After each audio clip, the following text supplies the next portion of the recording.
insisting that he is in no rush to actually finalize a deal with Iran, but the naval blockade, however, will continue.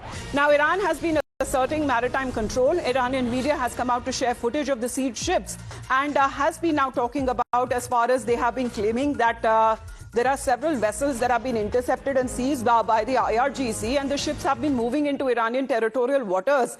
And Tehran has been projecting control over the Strait of Hormuz shipping lanes. So, Mayank, this is something when the news reports were also coming in on part of the U.S. naval blockade. Over, 35 ships have been asked to turn back or to return.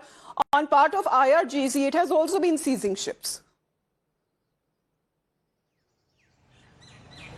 Yeah, see, Amita, and for the viewers' sake, we need to understand that Strait of Hormuz, we had been using a term, times now has been talking about the strategic tool into the hands of Iran, which was Strait of Hormuz. This is why we were using the term strategic, because the way now the fallout of this blockade is this only.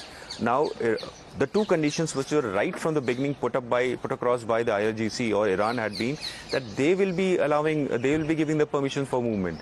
They had decided a corridor through. It is only through that corridor that ships can move from that side.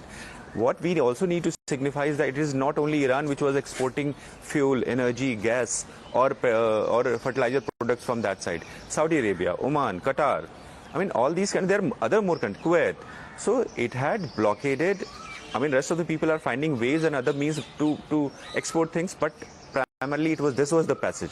That's why the global ripple is being affected, hurt. That's why we were saying that bombs were falling in Middle East, but then the sound was being heard, or its effect was created for the whole world. That's why we were saying that. Yes. It is so important that it is a strategic tool into the hands of Iran, but now, blockade has been from both sides. That's why it is a complete blockade, because US, since its ceasefire time, April 11th, it has said that it is blockading everything which is moving towards the ports of Iran, or it is anything which is coming out from the ports of Iran. This is what nuclear blockade, as far as US is concerned, has done. They had moved more warships, and recent was the missile frigate, missile destroyer, which has been moved in. Yes. This is how the positions have got hardened. But Iran is sending proposal because that will be seen as a positive move. Because you have already quoted $107 is the crude oils. Today it is at that price. It will come down once the movement of the ships any which way will be allowed.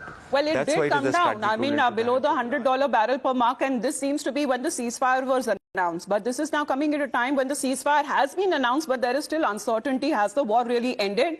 Because right from Operation Epic Fury, it has now turned into Operation Economic Fury. Let's, in the meantime, also talk about Abbas Araghchi. He's been on the move. We are talking about the